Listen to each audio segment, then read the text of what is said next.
Hello, lovely people. Hello, and welcome to another video. This week on In My Mug, we have a coffee from Guatemala for episode 668. It's from San Patricio El Limon, and it is a washed Pache.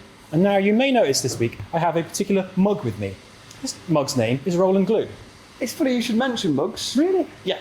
I've got a very special mug I brought along for this one, but we will need some coffee to go in it. So can we magically make some appear? I think we can do a cool transition to make some coffee appear.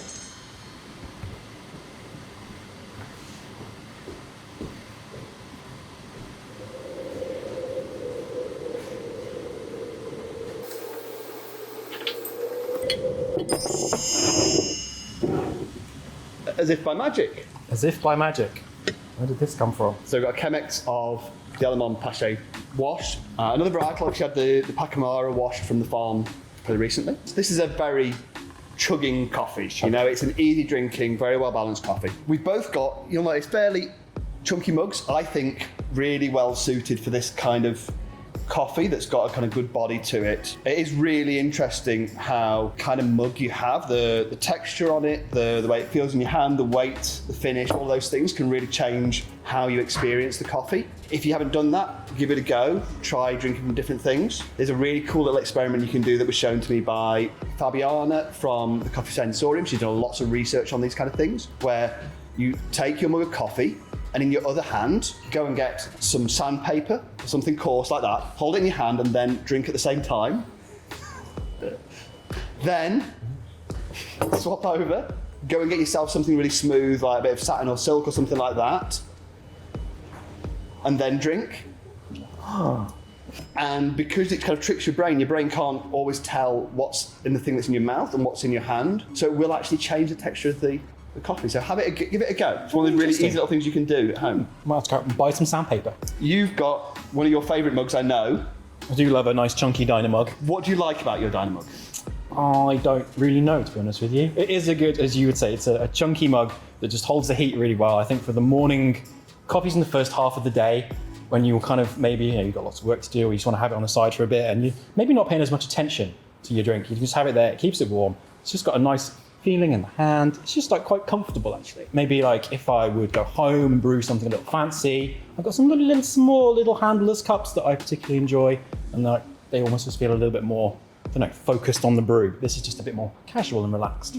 So I have got my fantastic mug. I got this quite recently from Heb Troco, a Heb and Trail company, who are a very cool business. You can go and look them up, and it is handmade by Keith Brymer Jones, who you might know from the Great Pottery Throwdown as the judge there. He's very famous for crying, very famous for saying fantastic. Very cool guy, and they commissioned him to make a series of hand-thrown mugs. Again, I really like it because it's got a very good gloss finish, good weight in the hand.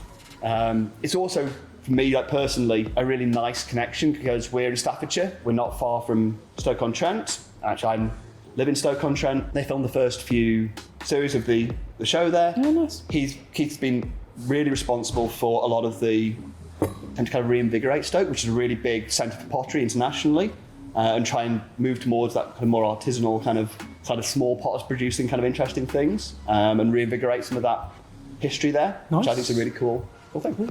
Up the Potters. That's something they say in Stoke, right? Football. Where's Luke when you need him? Yeah, we need our resident football expert for that one.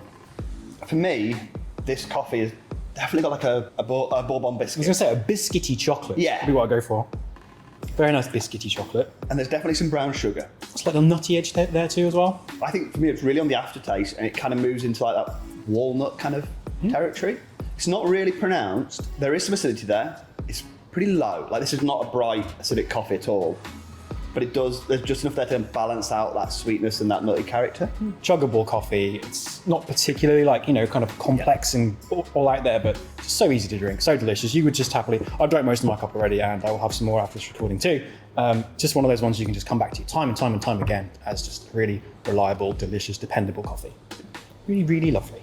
Now, quick question for everyone at home. We've talked to you about mugs today.